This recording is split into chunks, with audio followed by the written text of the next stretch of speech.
truthfulness, compassion, and forbearance. We'll be covering all of it here on NTD, starting right now.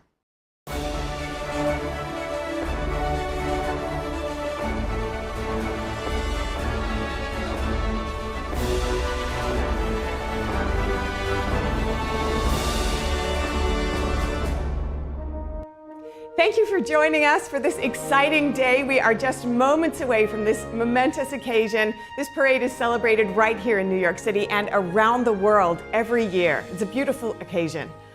Yeah, on that note, I'm always blown away by the sheer number of people who show up every year. It's hundreds or even thousands, and just the bright colors that they wear and the energy they bring is just really uplifting.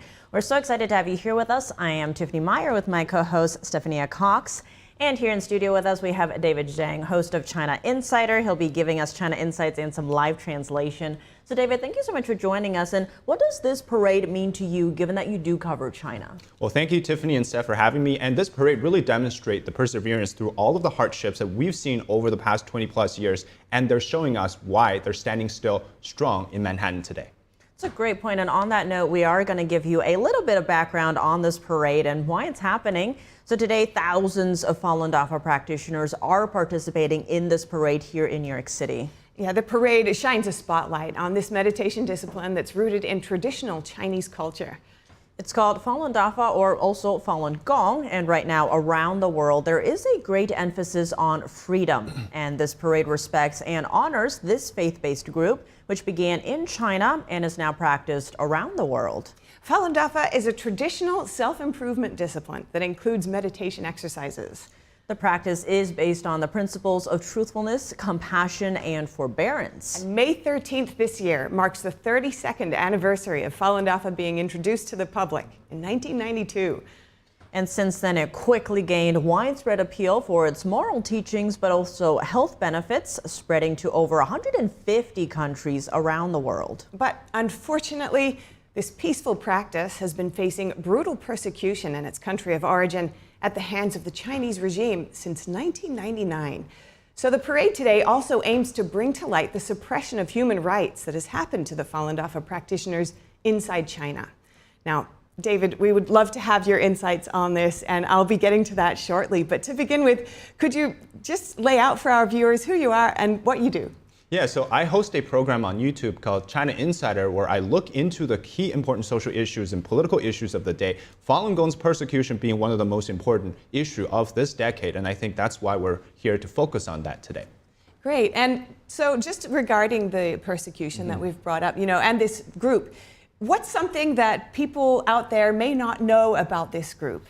Well, through its early inception, it's really a grassroots movement that spread far and wide across China very quickly. But after the persecution, the group remained peaceful in its resistance, and it's been able to show us why it's such a powerful way for them to demonstrate what their core beliefs are. And throughout that, we're seeing they're still standing today. That's a great summary, actually. And over the next 90 minutes, we will get to learn in vivid color more about the practice's roots, their extraordinary story, and we do have our reporters on the ground. We'll be talking with people about ancient Chinese culture, a modern peace movement, and where the practice stands today. And on that note, let's take a look at the parade route. The parade starts at Dag Hammarskjöld Plaza on 47th Street and 2nd Avenue, which is near the UN headquarters. Then it heads to 42nd Street, and from there it passes Grand Central Terminal, Bryant Park, Times Square, and the Port Authority Terminal, and then proceeds to the Chinese Consulate on 12th Avenue. The helicopter flew above the East River as well as New York landmarks, including the Statue of Liberty. And against a clear blue sky, the captivating banner reads, Falun Dafa is good in both Chinese and English.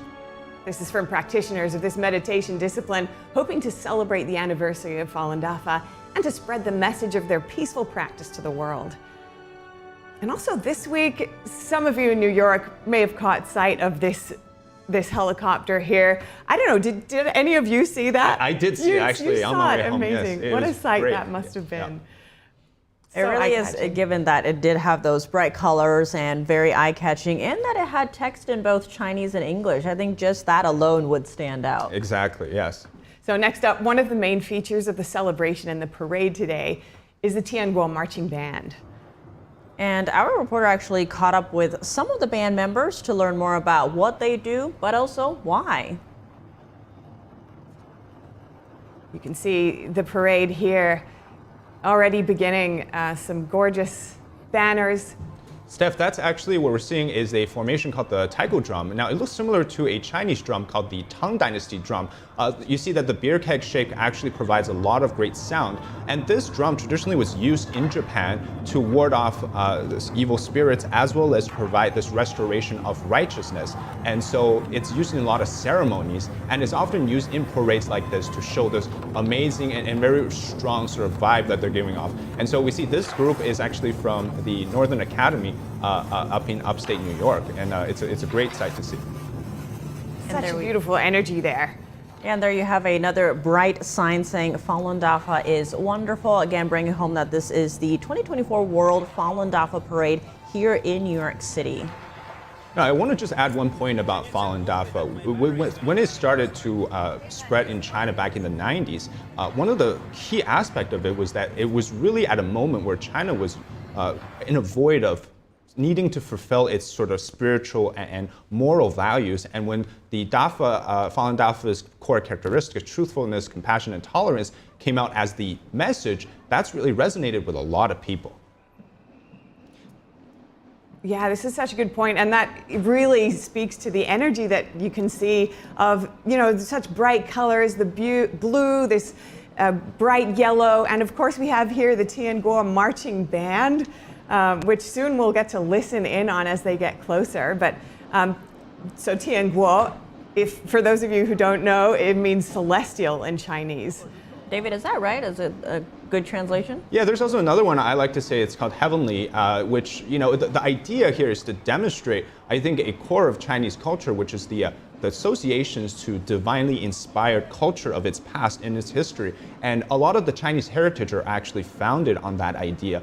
And so you'll see throughout this entire parade a lot of messages associating with those traditional values of faith and of beliefs and morals. Yeah, that's so true. And so this band is actually comprised entirely of practitioners of Falun Dafa. And we'll also get to see, you saw with the drum players, but these people are from all ages, all walks of life, and you can't see this, specifically as you look on, but they're also from all different kinds of professions, and they volunteer their time to bring, especially this band's special grand sound to the cities and events all around the world. Yeah, before we just listen to them, I just want to add, actually, I spoke with a few of the participants, and they tell me that, they've never picked up an instrument in their life, yet through sort of this belief that they can work hard and achieve that, they've been able to play these instruments, play beautiful pieces, and the music. A lot of these are, someone's aunt or somebody's uncle, and so they're not a professionally trained player, yet they play amazing sound. Yeah, that is incredible because, the band does play original compositions, and many do say that the music the band plays brings people beauty, hope, and strength, as if they are listening from heaven. And I think we actually can listen in a bit, so let's hear what the band sounds like right now.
Oh,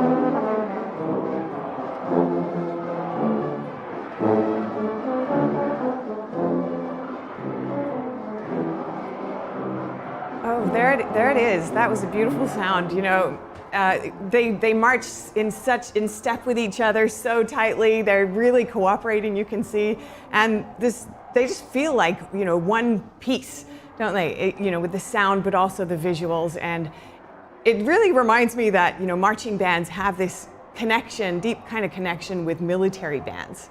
You know, which in themselves have a rich history, and their roots trace back even to ancient times.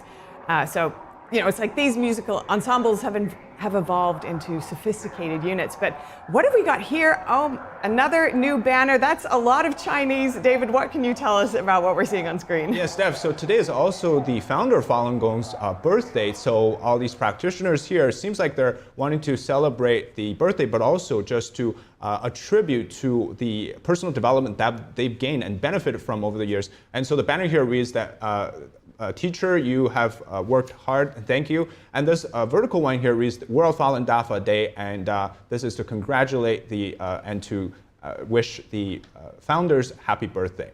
And we also see this here is in the central core text of Falun Gong called Zhuan Falun. In all sorts of different languages. We see there's, I believe, Vietnamese, there's Russian, there is traditional Chinese, all sorts of different languages that it's been translated. And that really speaks to just how many people around the world learn it and practice it. 150 countries, I believe. Right, and to David's point, like we mentioned earlier, right, May 13th this year marks the 32nd anniversary of Falun Dafa being introduced to the public back in 1992, and it is now spreading to over 150 countries, like we mentioned, just speaking to the wide appeal that it does have, right? So all these different ethnicities are all drawn to it. So Falun Dafa, or Falun Gong as it's also called, actually represents a direct connection to genuine traditional Chinese culture that does go back thousands of years. The teachings pull from profound ancient philosophies like Taoism, Buddhism, and Confucianism that were the bedrock of Chinese civilization for millennia. Yeah, and we will definitely be getting into this further, especially with David and what you can tell us about the history of this. But we will be tuning in to our reporter Fiona G, who's on the ground there at the parade, speaking with people down there. Fiona, what have you got for us? Hi, Steph. We are here on the streets of Manhattan, where the parade celebrating World Falun Dafa Day has just kicked off. I'm actually here with a young practitioner of Falun Dafa. She's here to share some of her experiences. Hi, Anna. Could you tell us a little bit about how you were introduced to Falun Dafa? Yeah, so actually my family was already practicing before I was born. It started with my mom. She used to be like really weak, and she had insomnia and depression. And also she was always looking for like faith and just something to believe in. And then when she started practicing Falun Dafa, her health and just like outlook on life completely changed. And like, for example, when she had my older brother, before she started practicing, she had a lot of health issues like before and after, and it was just really hard for her. And when she had me, like a lot later on in life, given her previous medical condition and her age, she would have been like pretty high risk for complications, but it actually went really smoothly. And I've been told that I was also a pretty big baby. So like overall, it's just like a really big shift from before she started practicing. Wow, that sounds amazing. And so this means that you grew up in a family that practices Falun Dafa. How did that impact your life growing up? Yeah, I think it gave me just an earlier awareness of like how to be kind and considerate of the people around me. And in addition to that, like I was just a really hearty, healthy kid. Like I very rarely got sick, and even now as well. And I remember when I was a kid, whenever I did get sick, I would always prefer to meditate with my mom because it just always made me feel a lot better. Yeah. Wow, well, that sounds great. Sounds like you actually chose to meditate instead of eating medicine as a kid. That's amazing. Well, thank you so much, Anna. Well, Steph, there you have it. That was Anna sharing a little bit about what it was like growing up as a Falun Dafa practitioner. Back to you. Wow, that's such a beautiful insight into, this practice, which actually many people may not know much about, but there are so many stories out there like that. And from someone so young, experiencing it from such a young age, what a beautiful insight. We have seen in the footage today already some traditional Chinese symbols, from Taoism, from Buddhism. People out there may have recognized them or maybe not, but let's get into some of those symbols.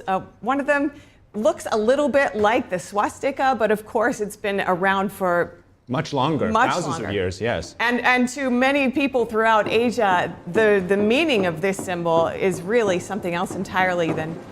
Exactly, Steph. And to talk about that, in China, in Eastern culture, there's really a big emphasis on spiritual development in its history. So even back in the day, scholars, they had to understand and meditate in order to gain this inner peace, tranquility. And so when this Falun Dafa was introduced back in the days, that was during a time when people in China really felt like there was a lack of faith in the society, and there was a lack of outlook for where does things go, especially given the fact that this was just a few years after political movements in China under the communist regime. And so you can see that that's why this movement gained a lot of traction and immediately was resonating with all walks of life, from the farmers in the countryside, city officials, to the police, everywhere else. All sorts of careers, people were coming out doing these practice in the parks, in the morning and night, and going about their days. And so it was a very peaceful period until the persecution started in 1999. Yeah, you raise a really good point, because in The Slaughter by Ethan Gutman, he recounts kind of the beginning era of Qigong in China, and then how that was the environment where Falun Gong or Falun Dafa appeared in. And then he recounts his own funny story of him trying to yell at his wife to get to this museum because it's snowing outside, it's really cold. But then they pass a park where there's just all of these practitioners doing this standing exercise, just standing in the cold without very many layers of warm clothes. And he just felt so silly just making fun of them. And so that kind of speaks to that perseverance that you were mentioning earlier. Oh, what a gorgeous boat we're seeing just float by. This is actually the Divine Land boat that I believe just got introduced this year, as I'm being told. And it has these floating clouds, which you'll see a lot of the emphasis and accents on this sort of floatiness and this heavenliness in Chinese culture. Again, I think this parade, the key here, Steph and Tiff, is to understand that this is not just about traditional Chinese culture. It's actually about a revival of traditional culture across the world. And so that's what I think a core message for, although everyone seems relatively peaceful and walking down this, is that they want to demonstrate that this is not just about them and their story, but it's about spreading what is supposed to be the traditional values that they've held true over the years, and demonstrating that to Americans today. And you see, this is actually one of the exercises that they do. So one of the research that I looked into for Falun Dafa is that why were people ranging from, as we heard with the guest, very young to very old? It was because there was a common understanding that a lot of these transcend age, transcend race, nationality, and so it was something that everybody in China, and now we see around the world, could do, and it was something that they felt like did not need to be restricted. And so values like truth, peace, compassion, love, I think these are all fundamental human values that we can all get behind, and that's what they're demonstrating today. Yeah, certainly universal values that anyone can get on board with: truthfulness, compassion, forbearance. Who can deny that? But as you saw, we were showing some footage of the exercises, the meditation. Some of it is moving, some of it is seating, as a traditional meditation that people know of. But they're said to lead energy through the body as well. And as people would have known, there's meditation is shown through study after study to improve people's health, mentally, physically, emotionally. So people are really reaping the benefits of that by engaging in this practice. And Steph, just to highlight something very interesting, is that throughout the parade, you'll see banners in traditional Chinese rather than simplified Chinese. And that's, again, a recall back to that traditional value aspect, because simplified Chinese was actually introduced following the Chinese Communist Party's takeover of China. For a very long time, traditional Chinese, it had its character meanings, which are very much rooted in its history behind each of the characters. And so you see here that they, again, want to bring back the revival of traditional culture. And so some of these banners here says, world needs truthfulness, compassion, and tolerance. I think that's a great message, as well as, again, some congratulatory messages to the founder of Falun Gong, and Falun Dafa is great. Again, you know, the truthfulness, compassion, and tolerance is the core characteristics of Falun Gong, but I think it honestly is a core principle I think everybody really preach or should live by. That's, you know, here we see the book, again, of Zhuan Falun, which is the core text of the practice. Yeah, that's a really good point that you're raising, David. So these banners and these characters that we're seeing in Chinese, we wouldn't be able to see those in mainland China. Yes, not today. Because that would be in a simplified form. I think that's, like, again, a testament to the drawing back to the ancient Chinese culture and tradition and all the wisdom that we can learn there. But if you are just tuning in, this is the 2024 World Falun Dafa Day and NTD live special coverage. This parade is here in New York City, and we are going now to our reporter out in the field in Manhattan, Chris Beers. Chris, what do you have for us? Hi, Tiff. Yeah, great to see you. The energy here is strong, despite a little bit of rain and some cloudy weather. I have with me here a spokesperson for the Falun Gong spiritual movement, Arping Jiang. Arping, talk to us about the significance of World Falun Dafa Day. What is this day about? Well, in the year 2000, United States and about 13 countries, the practitioners decide to celebrate and commemorate the May 13th as a World Falun Dafa Day, because in 1992, on May 13th, Master Li Hongzhi introduced Falun Dafa to the world. And ever since, we have over 100 countries and people from different ethnicities, you know, different cultural background, religious background, come to practice Falun Dafa.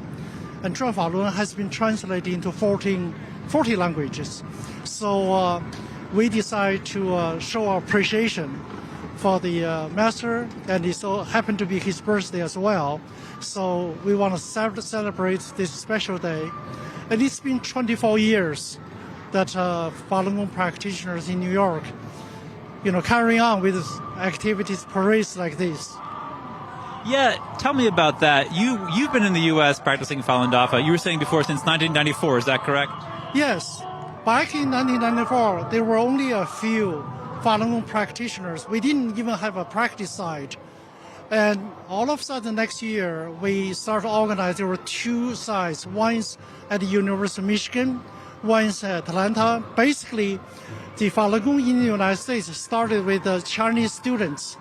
And back then, we put the Zhuan Falun onto the internet so people around the world can read it. I've met people from England, from Africa, who learned Falun Gong through the internet. And back then, it was supported by the Chinese government.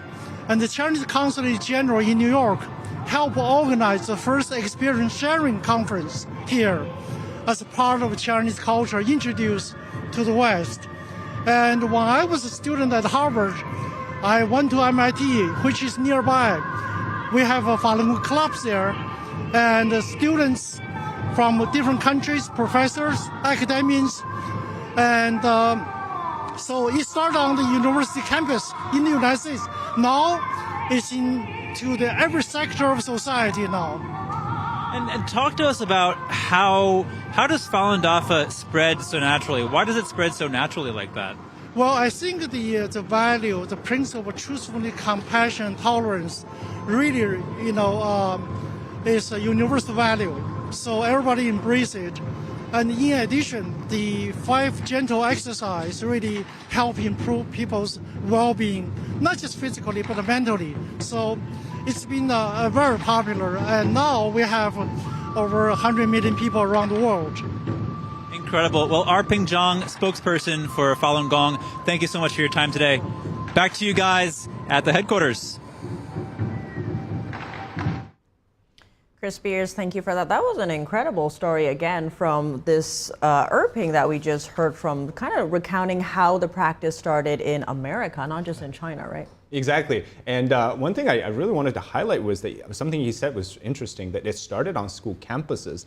I was reading some of the stories on Falun Information's website, actually.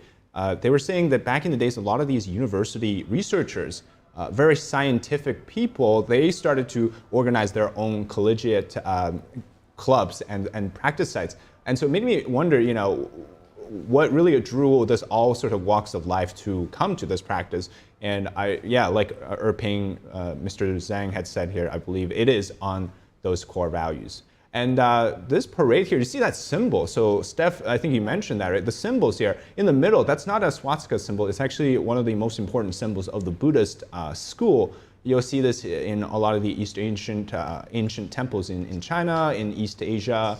And and you also see the Taiji symbols, but the coloring is different. So I believe, so this is according to the text of Falun Gong, that these are of different schools of Taoism. And so combined, this is supposed to represent a miniature version of the universe. Right, so this symbol, I believe in China, it kind of embodies the concepts of eternity, infinity, Yes. the universe, very big concepts, nothing related to what happened in Germany during the Holocaust. Yes. Yeah, and on that note, the Falun Dafa Information Center explains that the emblem of Falun Dafa, like we're talking about, is called the Falun, which is a Chinese term that translates loosely as wheel of law. So that is that symbol that you are seeing, in case you're curious. And again, we have those Chinese characters in traditional Chinese characters that talks about the tenets of the practice: truthfulness, compassion, and forbearance. That's the English translation of that. And then on these banners, it's saying Falun Dafa, again, the name of this practice. Yeah, and I just wanted to highlight something interesting is the parade. It seems relatively very different. It's much more about peace and quietness. And so whenever I've been sort of looking into Falun Gong, one of the core sort of theme is that it's about peaceful resistance, it's about peace. And so whether that's them gathering in front of the CCP headquarters on April 25th to seek answers as to why they're not being allowed to practice, to facing the persecutions over the last 20 plus years, one of the key theme here is still about being peaceful.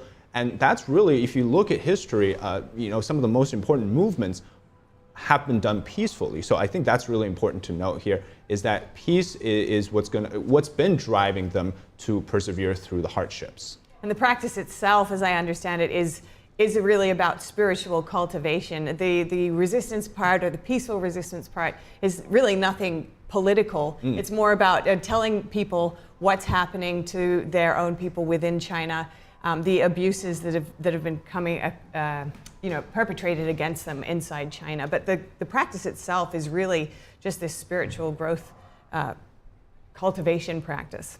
Yeah, that's a great point that you both raised, because again, in The Slaughter by Ethan Gutman, he talks about that gathering by the appeals office in Zhongnanhai, or basically the Chinese governmental compounds. So this was in 1999, and about April, when a previous incident in Tianjin had resulted in some of these practitioners getting arrested and even thrown in jail. They were known as the Tianjin 45.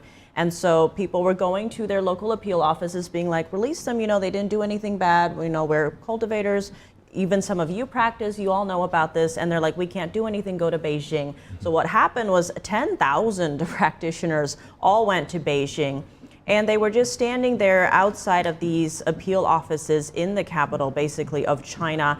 And there's several reports that said, they were just very quiet, they were very clean, they just stood there, and even after they left, they had picked up the cigarette butts that the Chinese soldiers and police had been scattering around. So to your point about this being peaceful, there was never any force being raised against what they were seeing as, a terrible thing, that some of them had been beaten and thrown in jail. Yeah, and just one point to highlight, Tiff, on that what you said is the demonstration here today, it's not just about their own path to seek right to practice and so on. It's really about protecting the freedom of religion, freedom of speech, and those fundamental values. Oh, wow. Okay, we have the band coming up again. Let's just take a moment to listen to that gorgeous sound.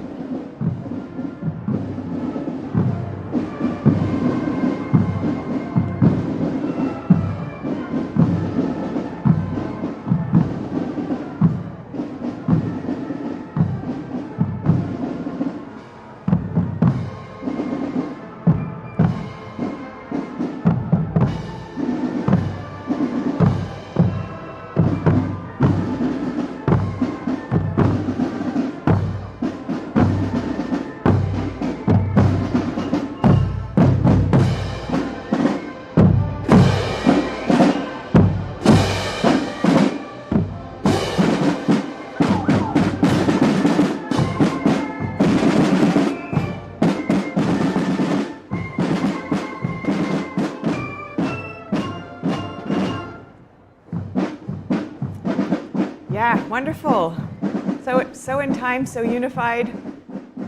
And again, in case people are curious, Tianguo means celestial or even heavenly. So it's, oh, there it is on screen. So this is basically a heavenly band would be the direct translation. And as many have said, right, it's very uplifting. And I think behind it, we might be able to see some, oh, there we go, some lotus flowers. These ladies are wearing dresses that look like they're lotuses on the bottom. Lotuses actually have a rich history in China, especially the symbolism of growing out of the mud and kind of that remaining and keeping that purity despite the surrounding circumstances. I think it even reflects in Buddhism. Is that true, David? Yeah, so there's a very big emphasis on purity. And, in Buddhism, from my understanding, is that it's about reaching that level of tranquility and purity. Now, I'm very interested in this whole idea of using the flower, because often, flower, each of them is supposed to mean something different, but no, I don't think anything ever uses lotus as sort of that symbol, except in Chinese culture. So even, throughout all of its history, you see lotus is always the big emphasis because of what it symbolizes, which is purity. And it's really fitting for this one here. Now, for those of you who are just tuning in, this is NTD's live special coverage of the 2024 World Falun Dafa Day Parade right here in New York City. And we do have our reporters on the ground there speaking to people all about what's happening down there. So let's tune in and find out what's happening on the ground. Arlene Richards, tell us who have you got here? Well, we've got Dr. Sean Lin. He's an assistant professor of biomedical sciences, and we're enjoying this parade with all the beautiful floats and all the smiles despite the rain. Dr. Lin, this practice has been called a higher science. How would you explain that? So, the current empirical science have fundamental limitations in its principles and methodologies in understanding the universe and the living beings. So current devices and tools may not be able to detect different life forms and different understanding of different matters, materials. So people try to develop different sensors, for example, electromagnetic ones or photonic sensors or temperature pressure sensors, right? But actually human bodies actually is a very comprehensive sensor systems. So the Falun Dafa system actually through the meditation exercise can improve your energy level, improve your sensor system. So you can actually tap into the universe, tap into the energy of the universe much better and probably better harmonized with the universe. So I think it's a very different way in trying to understand the universe using your body as a tool. And also, I think Falun Dafa touch the spiritual realm because the empirical science primarily focuses on your physical body, right? But the meditation system of Falun Dafa and the improvement of mind nature all touch about your spiritual aspect. So I think it deals the human body more comprehensively. Now, you talk a little bit about spirituality and energy, and some people associate this practice with religion. So what do you say to people who say scientists don't believe in religion? I think a lot of you have wrong stereotype thinking that science and religions are something conflicting each other. But actually, science, I think, is a profession. It's a way to try to explore the mystery and the truth of the universe. But if you have a lot of science knowledge, doesn't mean you totally master the universe, truths or miracles. You don't. So these two concepts is very different. And I think scientists also have all kinds of maybe internal pressures, from the work, from your studies. So scientists also need to improve their moral, improve their, mental health as well. So scientists also a human being. So I think just like many other professions, the scientists and many people in many different disciplines all have spiritual pursuits. So many scientists are actually believing religions and choosing different religious beliefs so that they can understand the universe from a different angle. So I think that's very, very important as well. All right. Thank you very much, Dr. Lin. All right, thank you so much, Arlene. Now, for those who may want to know more about Falun Dafa, you can actually find out all about it by visiting the official website of Falun Dafa at falundafa.org. I did find that interview right there really fascinating because actually Falun Dafa has won awards and recognition from around the world for helping to improve people's mental and even physical health, kind of like that doctor was talking about. And Mr. Li Hongzhi himself, the founder of Falun Dafa, is a 5-time Nobel Peace Prize nominee. He was nominated by the European Parliament for the Sakharov Prize for Freedom of Thought. He is also the recipient of Freedom House's International Religious Freedom Award. And here in the U.S., Mr. Li first accepted a proclamation from the city of Houston, Texas. They declared October 12, 1996, Li Hongzhi Day. The city also named Master Li, that's what the practitioners call him, an honorary citizen and goodwill ambassador. That really fits into what that doctor was just telling us. And we see here again on the live footage here the symbol of Falun Dafa, which is called the Falun, or the Wheel of Law, as Tiffany, you mentioned. It's the central symbol here as it represents sort of the core teachings of both the encompasses all of that of truthfulness, compassion, and tolerance in the symbol. And again, that middle symbol there is not, it's the Buddhist school symbol of Srivatsa. That's what it's called in Buddhism, rather than the swastika as we know more recently as. And these beautiful flags as well. I mean, you know, these really eye-catching. Yeah, they are, aren't they? They're just moving in perfect unison. I just think there's such grace to them.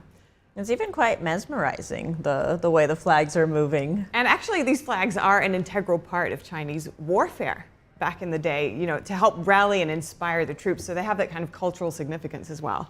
Yeah, and even here, right, you could almost imagine and picture these legendary Chinese warriors charging into battle. It's really bringing, you know, that kind of past to life here. You know, it's something we kept seeing, but I have to mention, it was the dragon team. Yes. The dancing dragon team. And the formation, you know, it's a key part of Chinese culture because the dragon symbolizes that it's part of the association to the emperor, to prestige, to royalty, but it also symbolizes power and this dragon dance, for those of you who don't know, is actually one of the two ways. So in the Chinese Yangtze River, south of the Yangtze, they developed the southern style of dragon dance. In the northern part of it, they developed the northern style. So the one that we saw, I believe, is the southern style, which is much bigger and longer.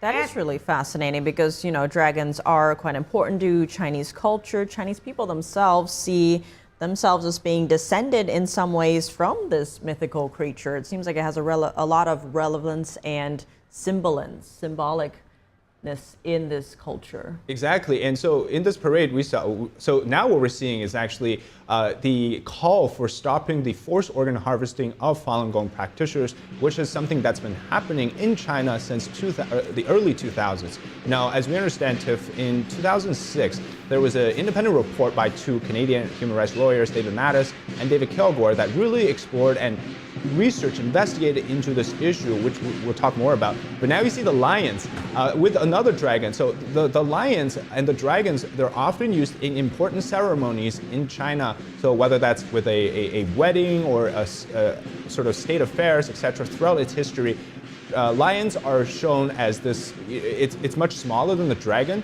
but it's closer to that earthly sort of importance as well, because lion itself is also very ferocious and it charges and leads the way as well. And actually, for both of those types of dances, they were traditionally done by martial artists. Exactly, because it takes a lot of muscle power for you to move around in those costumes with a lot of teamwork. They're very heavy, actually, especially the head of the dragon and the lion. I mean, they're looking quite playful, and you often see these in terms of, you know, other cultural celebrations like the Lunar New Year. They have also dancing lions and dragons that you see there in the back, because in China, again, dragons symbolize prosperity, nobility, auspiciousness, solemnity, and sanctity. And of course, if you are just tuning in, this is NTD's live special coverage of the 2024 World Falun Dafa Day Parade here in New York City. We do have our reporters out in the field. We're turning now to our reporter on the ground, Fiona. Fiona, what do you have for us? Hi, Steph. Yes, as you can see behind us, there are many beautiful and colorful banners walking by us. However, you know, Falun Dafa is actually persecuted under the Chinese Communist Party in China. And I actually have a practitioner here today who personally experienced this persecution. Hi, could you tell us a little bit about your experiences in China? Yeah, after practicing Falun Dafa, I my heart was purified and my mind was clearer. I became a top student, but I was expelled from university because of CCP's persecution. And what did you experience under this persecution? Too much. Illegally detained 6 times, sexually abused, deprived of sleep 9 days. And I was almost detained when I was pregnant in China in 2008. And at least 6 of my fellow practitioners were persecuted to death. And just last month, several Falun Gong practitioners in my hometown, Shijiazhuang city near Beijing, was arrested. Well, that's awful. Well, now that you're here in America, how does it feel to see so many Falun Dafa practitioners gathered together?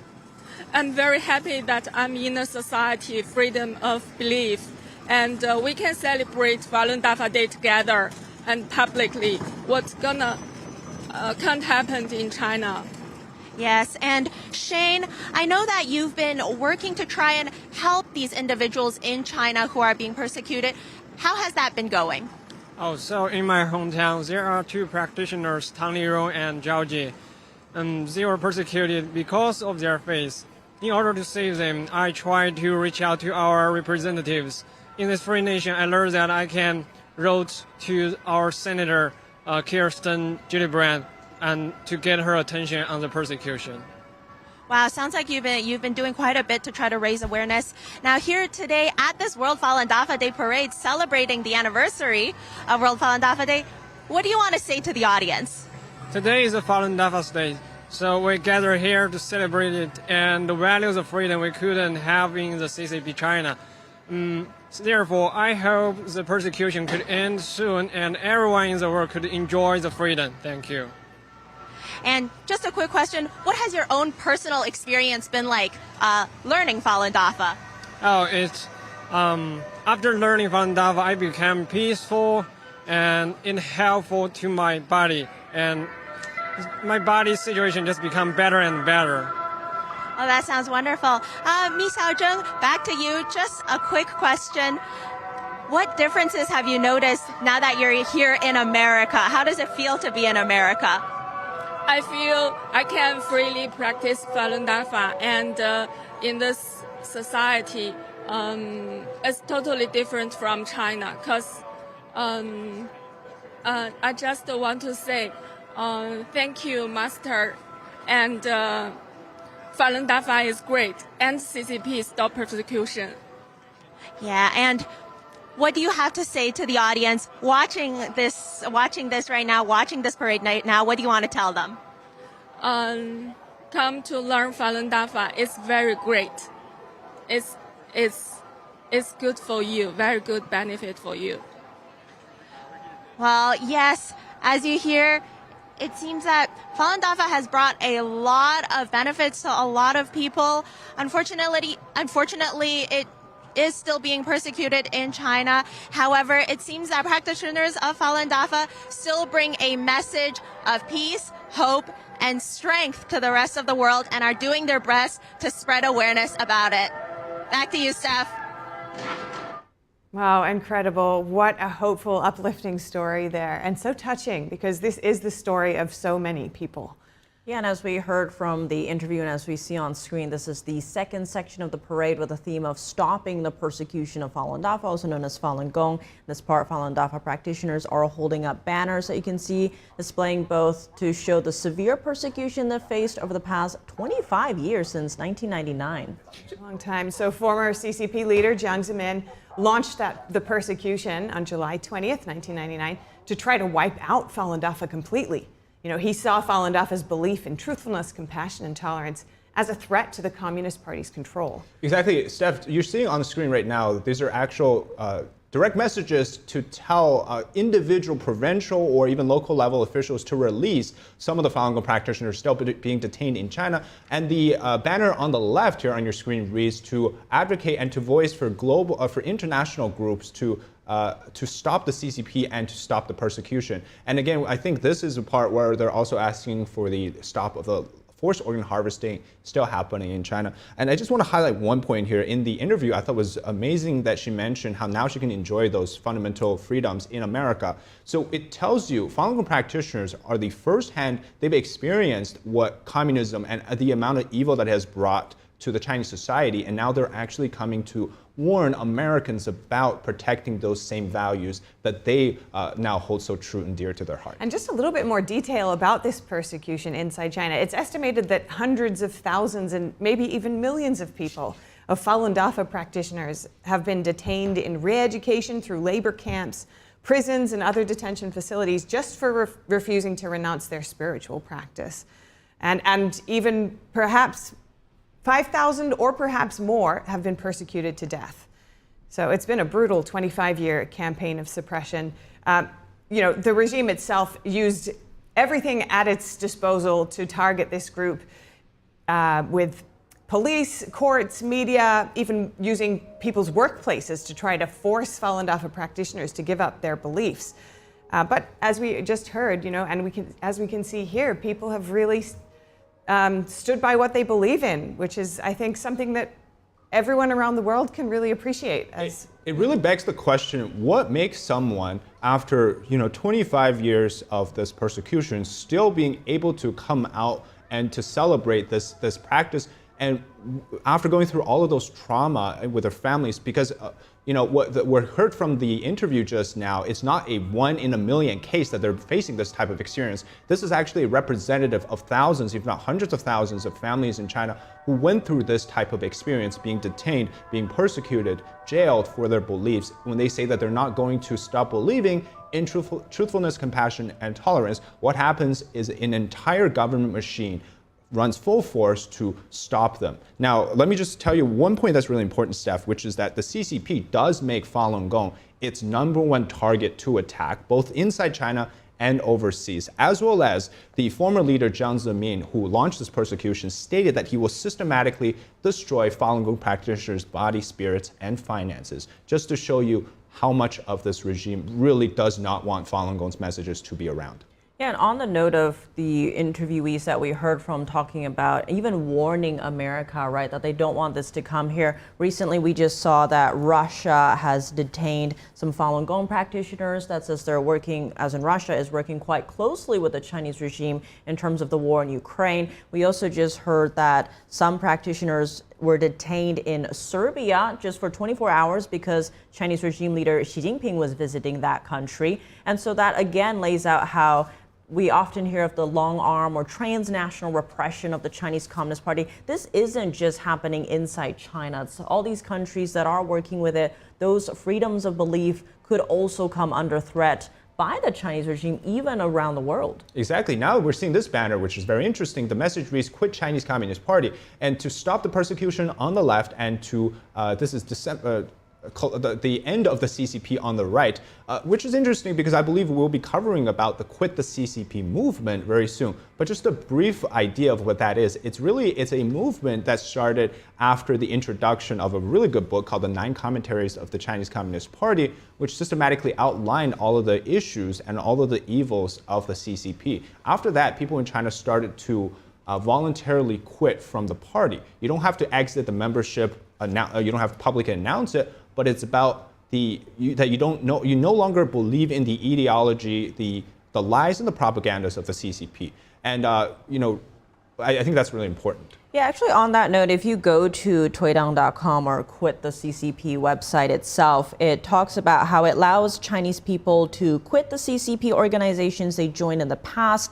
They can also get a Toidang certificate that is officially recognized outside of China, certifying that one has separated oneself from the Communist Party. So I thought that was really interesting and that they do offer that.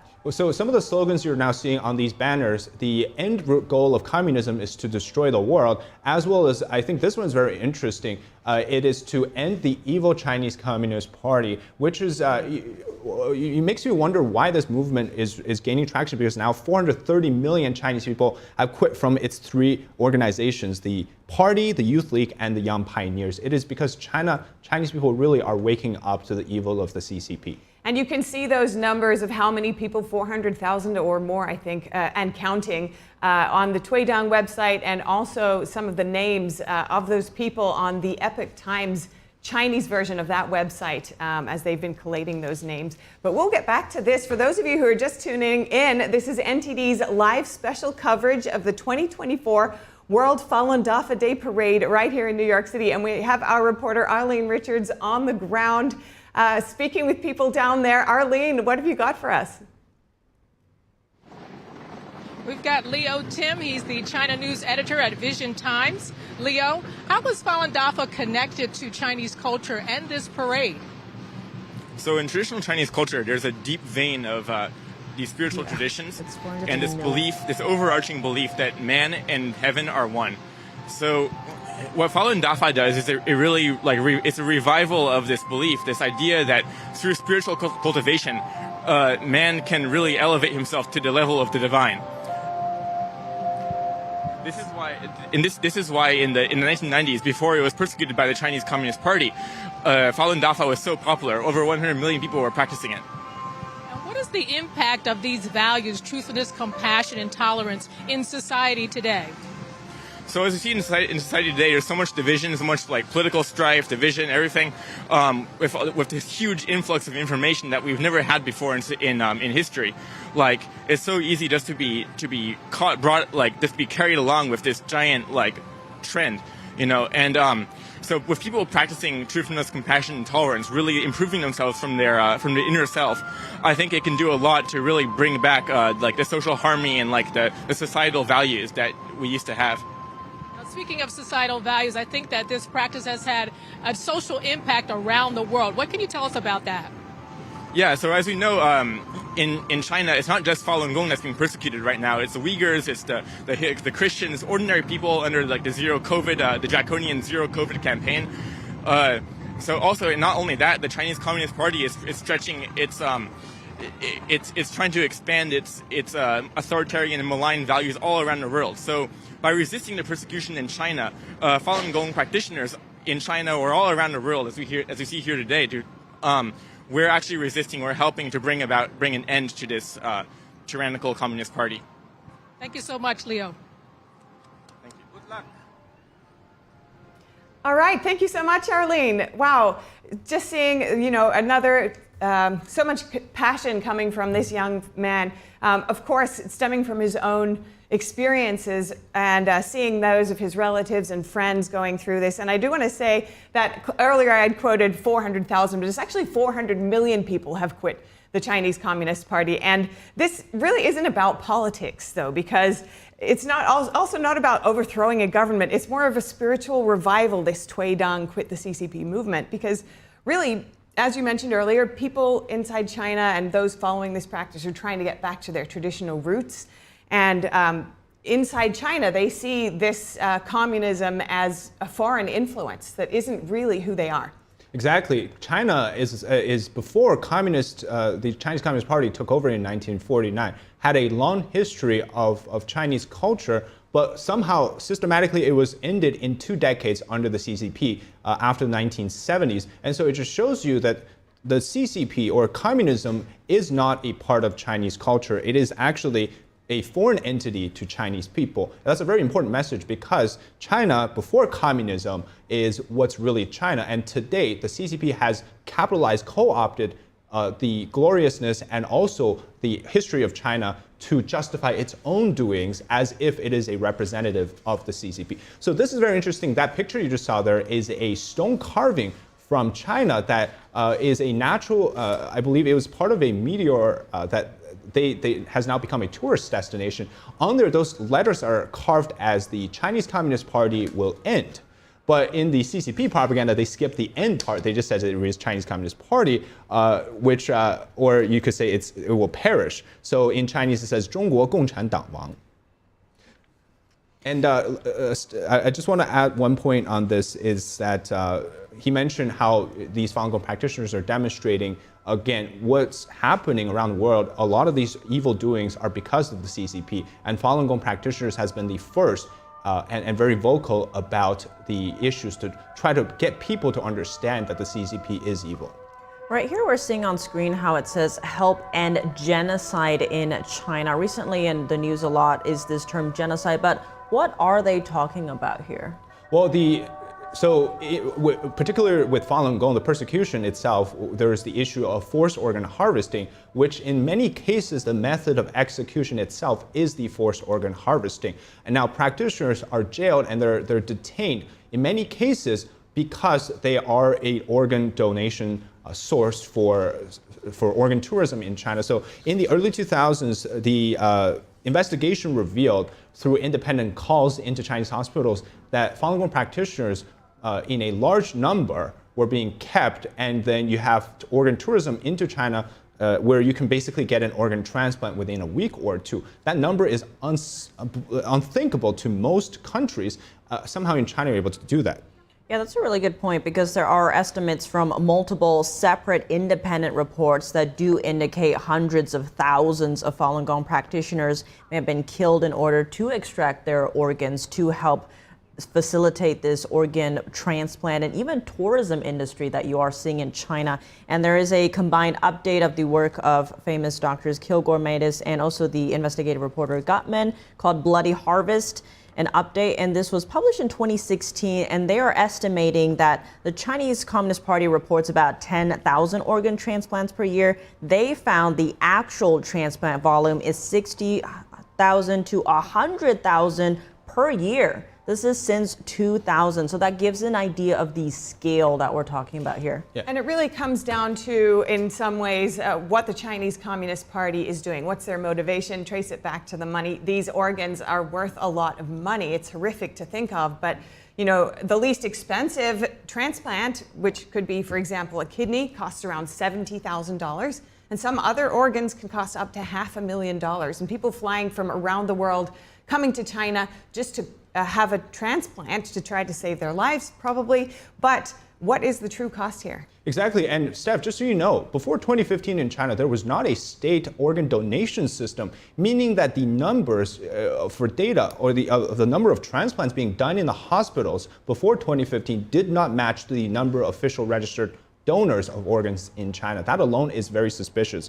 And I think this is a good point to mention that what's happening now with the Uyghurs, which we widely know about, that's happening in the concentration camps, a lot of the organ harvesting and the persecution methods were perfected on Falun Gong practitioners back in the 90s, and they've now systematically used it against every single other group, whether it's a faith group, prisoners of conscience, or dissidents in China. They've systematically created this entire system, and it all started with the persecution of Falun Gong back. And we heard, yeah, absolutely. And we heard from some of the people on the ground there who practicing, talking about how they improved their health through doing the practice. A lot of these people have experienced a lot of improvements. They were able to give up addictions, no longer smoking, leading healthy lifestyles. So this is one of the aspects of why, you know, they have such healthy organs. But on the other side is, you mentioned some of the studies, but there also have been investigators who made undercover calls to Chinese hospitals. You know, staff there at the hospitals openly admitted to having access to organs from Falun Dafa prisoners, to people who were, you know, allegedly inquiring about getting a transplant. So it's very much out there in the open, although the Chinese Communist Party denies having anything like this going on. Yeah, so now you see on the screen, this is the Chinese waist drum. Now, waist drum started in southern China, and it's supposed to be, it actually started in Shanxi province, not southern China, northern China, and it's really spread throughout the rest of the northern regions of China because it's a beautiful sight to see. And you hear this like unison of drumming, which I find it's pretty interesting. Yeah, it seems quite invigorating, and just the colors of their outfits themselves are very bright and uplifting. But here again, we are talking about the atrocities committed by the Chinese Communist Party, not just to the Falun Gong, but it really seems all of the Chinese society under this. Well, interesting, Tiffany. The persecution of Falun Gong created something called the 610 office. The 610 office was an extra legal system that essentially suspended the rule of law inside China since the persecution started, because they could move entirety of the Chinese state resources to persecute Falun Gong. And at the same time, with the persecution, it also started the entire censorship apparatus that we see in China today, including the firewall of censorship, including the massive surveillance state that we know in China, all of these artificial big data, surveillance, all of these originated in the need to control the Falun Gong practitioners inside China. But you mentioned the word extra legal. So often, here in the West, we're like, oh, if you do something criminal, then you should be punished. But it sounds like even the Chinese Communist Party knew what they were doing was wrong to the Falun Gong, so that they created this 610 or extra legal body. Am I understanding that right? That's absolutely correct, because before the persecution, everybody, even the top members of the CCP, did not believe in that they should start this persecution. So it was solely the work of former leader Jiang Zemin. And because of that, there was no way for them to give these criminal charges to Falun Gong practitioners, who, by the way, are preaching this peaceful resistance right now. So with all that being said, they had to find ways in which they could circumvent the legal system, circumvent the courts, and circumvent the judges to bring about ways to put them into jail. Right, and to your point, you mentioned former Chinese Communist Party leader Jiang Zemin. He was the one that launched the persecution against Falun Gong or Falun Dafa on July 20th of 1999. That is still ongoing to this day. So that's been basically 25 years of this persecution. And Jiang Zemin, he saw Falun Gong's beliefs in truthfulness, compassion, and forbearance as a threat to the Communist Party's control, even though a lot of his fellow Politburo members, were also practicing and told him not to do this. He launched this massive campaign. And of course, if you are just tuning in, this is NTD's special live coverage of the World Falun Dafa Day Parade here in New York City. We do have our reporters out on the ground. We're going to go to one of them now. Let's see. What do you have for us? There's Arlene. What do you have for us? Well, we have Arsha Radaway. He's a university student from Canada. Arsha, what does the Falun Dafa's plans for ending the persecution in China mean for freedom of belief? I think what Falun Dafa practitioners are doing is really significant, because they are, in the front line to fight for freedom of religion.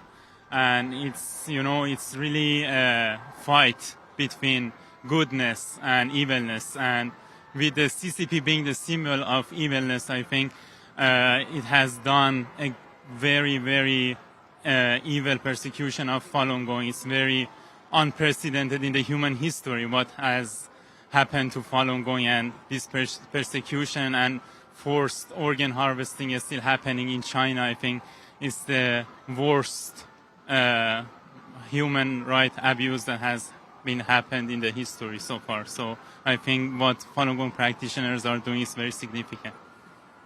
So how does the Chinese Communist Party's persecution of Falun Gong practitioners affect people around the world?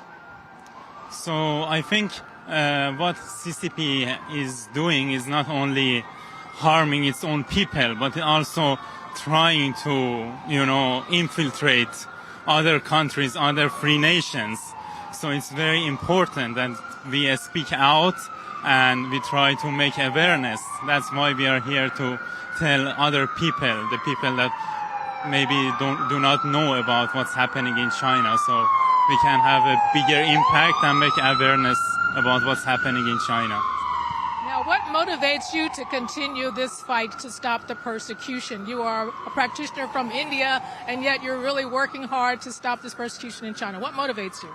I think what motivates me, if I want to give a personal answer, is that Falun Gong has changed my life significantly, the way I look at the world, and it made me to be a better person. So first of all, I want to offer this to others and help them to be better humans. And that motivates me to be here today and travel here just for this parade all the way from Canada. So it's really inspiring that see people that the main goal is not to change others, is to look inside and try to be a better person and not blame others. And I think that's the biggest motivation I have. And when I see people are being persecuted, it's just so heartbreaking, because these people are just trying to apply truth, compassion, and forbearance, the main principles of Falun Gong, in their daily life. So there is nothing bad about this. And it's very inspiring and very, it make me motivated to be here and tell people that what CCP is doing is really evil, and what I think NTD and Epoch Times is doing, no other media is doing that, to tell the truth about Falun Gong. All right, thank you so much, Arsha, and back to you in the studio. Arlene, thank you. That was quite an amazing story that we just heard. I want to bring up, he touched on the word unprecedented about what the Chinese Communist regime is doing to Falun Gong practitioners, but also on the note of how this impacts, even Americans, right? We've been talking about the forced organ harvesting that's in China, and just expanding on that. There have been reports of people who call into China for something like, say, a heart transplant, and the doctor on the other end is like, oh yeah, when do you want to come to schedule this? That is unheard of, because what that means is someone is being killed for that organ, right? You can't survive without your heart. And normally it's really, really hard to get an organ like a heart, because you have to have all of these right conditions met. And so we do have certain bills in certain states, like in Utah recently, to combat this forced organ harvesting and tourism that's happening in China. So it's making sure that Americans cannot go to China for a transplant, so that they are not unwittingly participating in these crimes against humanity, is what a tribunal was labeling this, just to expand on what the interviewee said right there. I think right now on screen we're seeing again the rocks that you were talking about earlier, David. Exactly. I want to focus on this banner here. Is what it reads just now passing the screen is, loving the country does not equal to loving the party. Now, this is a very important misconception for people. The CCP's propaganda says in order to love China, you must love the Chinese Communist Party. But as we know, in the United States, you can support either political parties, but your love and patriotism for the country is separate from that. But in China, they make this reliance that you need the CCP. Without the CCP, there's no new China, as they say, which is false, because parties should still be still show allegiance to the country. And today, unfortunately, the Chinese Communist Party has made it that other way around, which I think is very important. And people within China, people in America or elsewhere may not know, but within China, people are actually required to or compelled to pledge their lives to the party. This is not just an average kind of political party.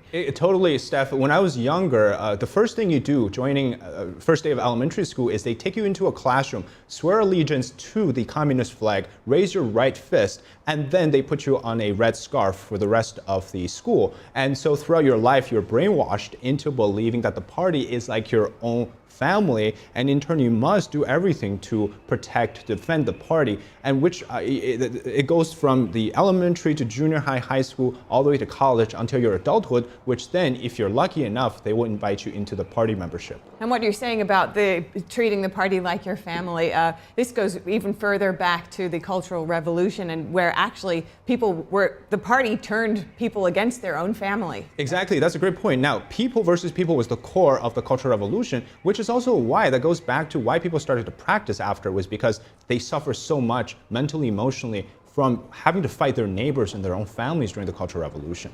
And actually on why it impacts Americans, right? Under the Chinese Communist Party, they see all Chinese people as basically property. So even if you're abroad, even if you're living in America, they feel, as in the Chinese Communist Party, feels that it can call on you to do something, which is why maybe you've seen those headlines in the news talking about a Chinese national who's digging up a corn seed in the fields of Iowa to steal and bring back to China. But then what happens if they get caught? The Chinese Communist Party sees them as disposable, as we've been hearing today. So that is another reason of why this parade and the awareness it's bringing also is important to Americans. I just want to highlight one point, which is that currently you're seeing around the world, there's a clearing contrast between the fight, or the good versus evil fight that's taking place. And you can really see that a lot of the issues that we're facing today, whether that's with global conflicts, with human rights issues, cultural aspects, you can see the footprints of the Chinese Communist Party. So what many in the interview and on the street now are telling you is not that this is the Chinese issue or one that's just happening in China.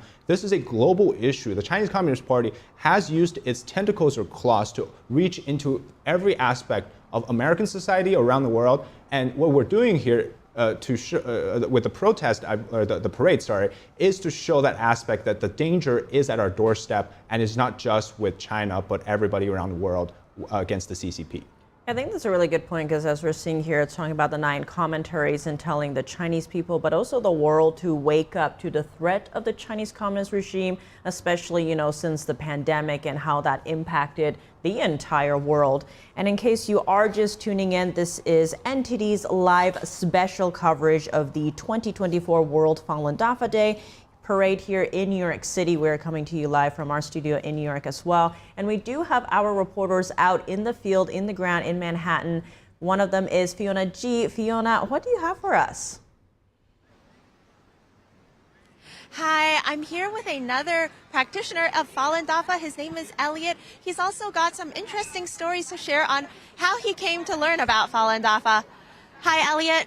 Could you tell us a little bit about how you came to learn about Falun Dafa?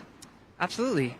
So during COVID, right after COVID, I spent a lot of time kind of isolated and alone, and I was reading a lot about spiritual practices, and I really knew deep down inside my heart that I really wanted to find a spiritual practice that could really help me to improve myself. I was going through a tough time in my life, and I spent a lot of time reading all these different books. And what I ended up finding was a YouTube video on some ancient spiritual practice in Greek society.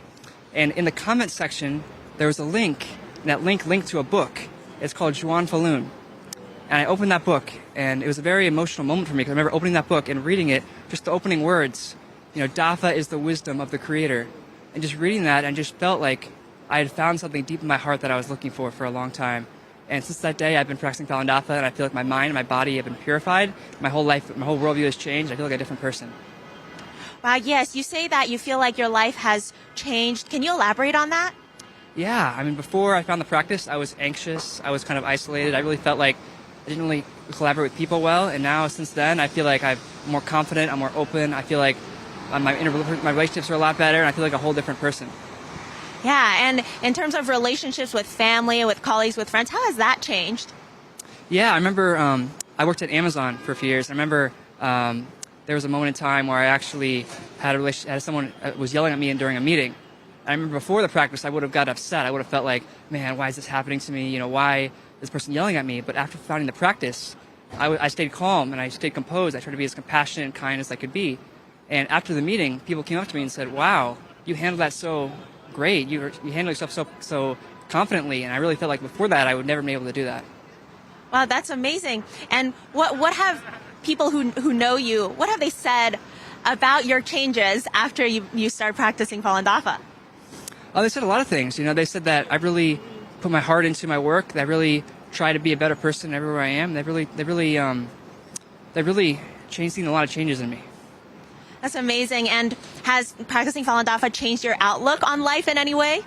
Absolutely. I feel like before finding the practice, I was in a kind of a dark, isolated place, and this practice has given me hope. It's helped me see a brighter, beautiful future, not just for myself, but for all the world. Right, yeah, I think this is a common phenomenon among young people today. They feel very hopeless and that they don't really have a future. What do you think about that?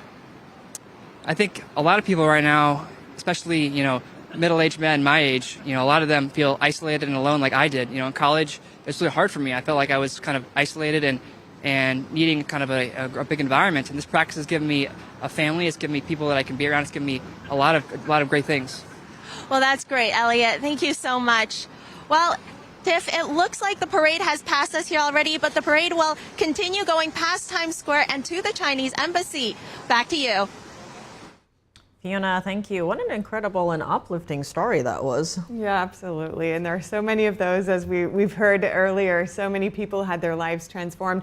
And even just through their character, I think a lot of people out there are searching for something more, feel that something's wrong. All through COVID, of course, the world went through this kind of traumatic experience. But to have something to rely on and to really uplift you is such a gift. So on the screen here, you see, again, it's the call for quit the CCP. Now, just for background information, Leonid Kravchuk, who was the first post-Soviet president of Ukraine and the last Soviet Communist Party leader, he actually praised the movement as well as the Nine Commentary as that, saying that this book will change the thinkings of millions. Now, this is a former communist leader saying that. It shows you. So for the Quit the Communist Party movement, it really started with the book of the Nine Commentaries on the Chinese Communist Party.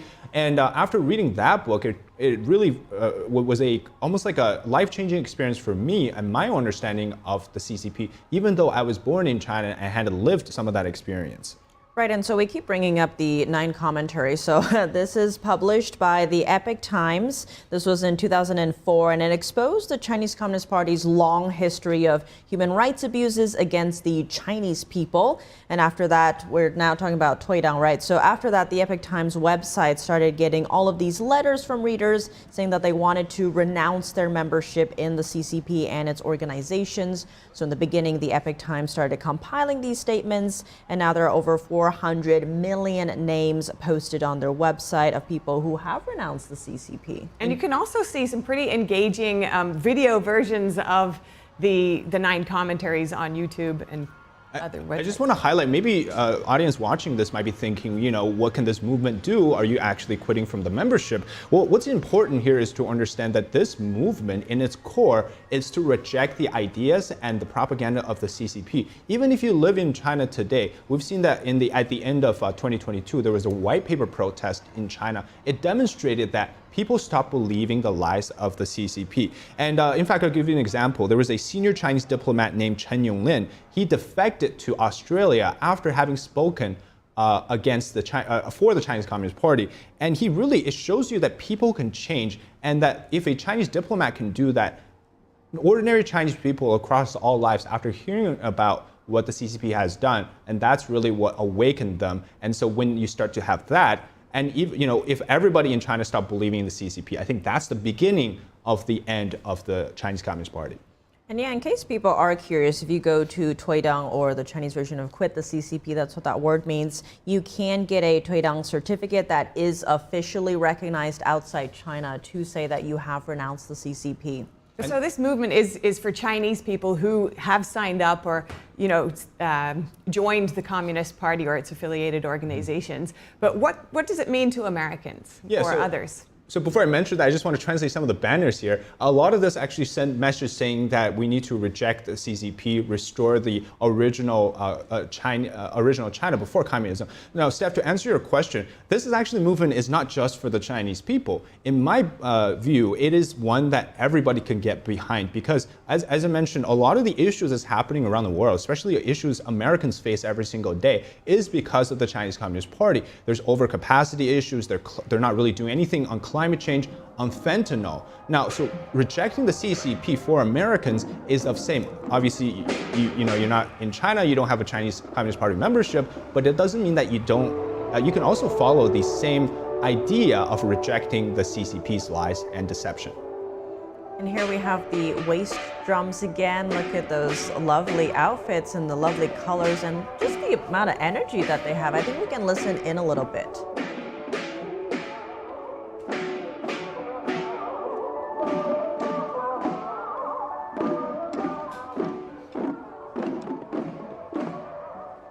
And for those curious, the music and the song that's playing in the background is in Mandarin. It's saying Falun Dafa how, or Falun Dafa is good.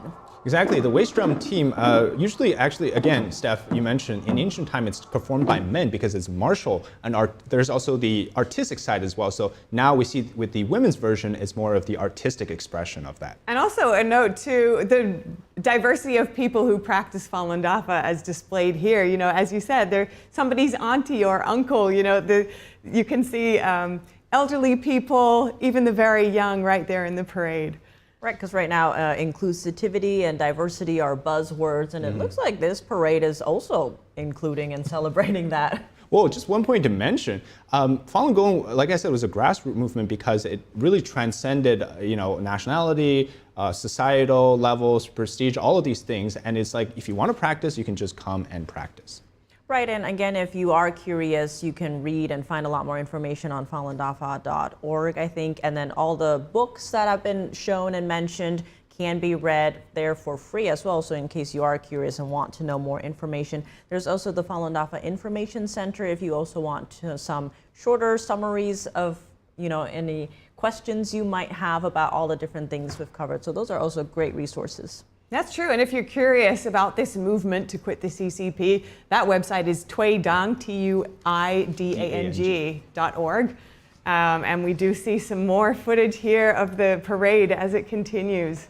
So some of the banners, again, I just want to highlight the movement of 9 commentaries as well as quit the CCP. Now, the reason why it gained popularity, another point of that is it shows the influential side of things, which doesn't often happen on the surface. It could happen within, in the backstage, but it doesn't mean that things aren't changing. So, we often think that maybe there's a need for a violent revolution of some sort, a dramatic change. But actually, no. Like I mentioned, some of the most important movements of history happened because there was a peaceful resistance. And it ultimately shows the contrast between the violent communist regime and the peaceful people. And I think that point alone is very important. And so today we're seeing that clearly. Now, if everybody can abandon the CCP from the bottom of their heart, I think that's, how can the CCP exist? A lot of this is they put the fear and the pressure to coerce people. And if you can resist that pressure from within, then that's when they stop their influence. All right. And we're just going to tune in now to some words from people who've been out there at the parade and what they're thinking about it. Let's check it out. Although I'm not Chinese, we were expats in Shanghai, China around 2009 for about 3 years. And this is a great parade. We love seeing it here in New York City. We're glad that the city is supporting the Chinese people and Falun Dafa. I think I'm saying that right. And it's just great to see everyone here. It's a beautiful practice, and we're happy that they're celebrating and getting the word out. A lot of people, yes, is very surprised to see that here in New York Street. I think if we have something to, to defend, about the tradition, about our culture, is good to continue, yeah. And I was hanging out with my friends, and this parade caught us by surprise because we weren't expecting it. But we had the chance to enjoy it because it gave us a different feeling about New York, and the spirit of this parade, it transmitted to us something very nice. It's a good thing that they have a chance to demonstrate their feelings in here. New York is a multicultural city and made it happen. So I'm happy for these people, and I'm happy that I had the chance to see it. We both come from communist countries, just like Albania. Way back then, about a few decades ago, we used to be very, very close friends. So we do know what China is going through. We went through that. But thank God we're in this great place, United States, that we have the chance to present and keep our traditions alive without being prosecuted like we had back home. And I'm glad you guys are doing this. I'm glad to see that. I have great respect for the Chinese people, the country itself. You guys have a great tradition. Food as well. Me and my wife would love Chinese food and my kids. Keep going, guys. Things are gonna change, and I wish for that.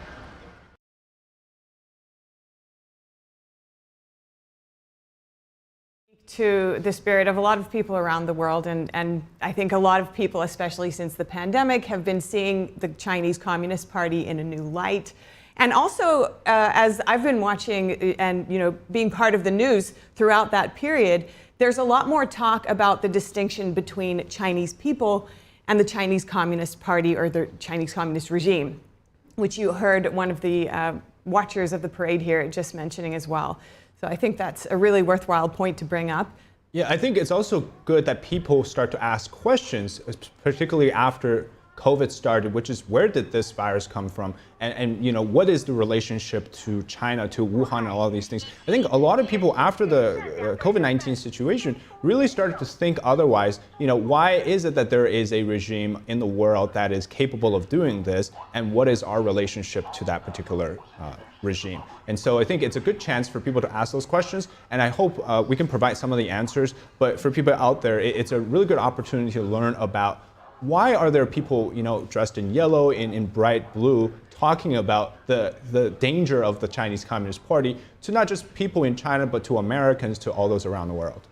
Right, and on that note, we have these colorful flags again with these traditional Chinese characters. David, could you just translate that quickly for us? Yeah, so most of them read quit party, and some of them read 9 commentaries. Again, it's calling to that movement of quitting the party.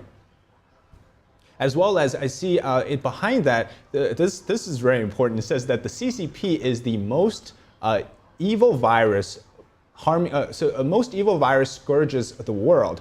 I believe this is another call to that, the fact that, you know, there's a twofold, the Chinese CCP virus, but as well as just the general harm that it has provided to the world.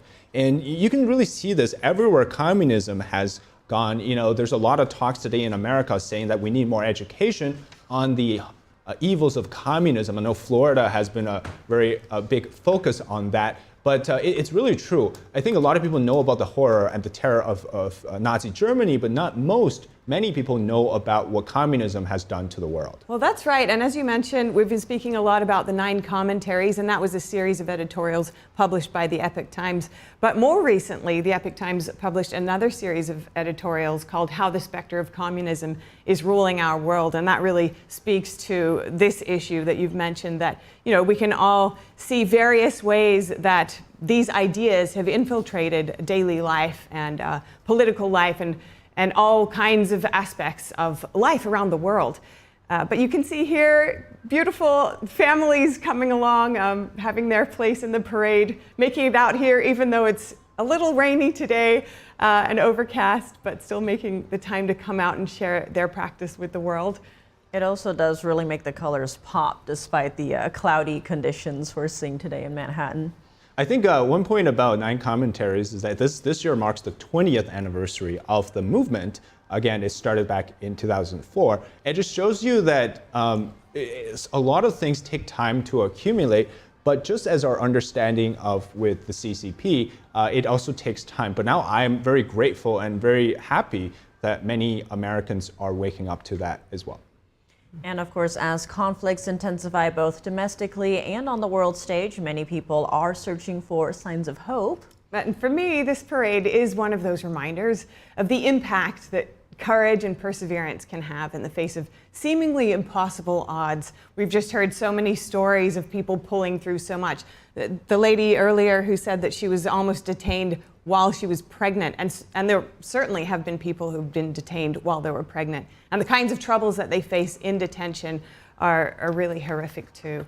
But they've pulled through, you know, and those odds are really impressive. It's the story of overcoming and what helps people overcome. These people say it's, you know, their faith, they're the guidance of truthfulness, compassion, and forbearance to get through really tough times.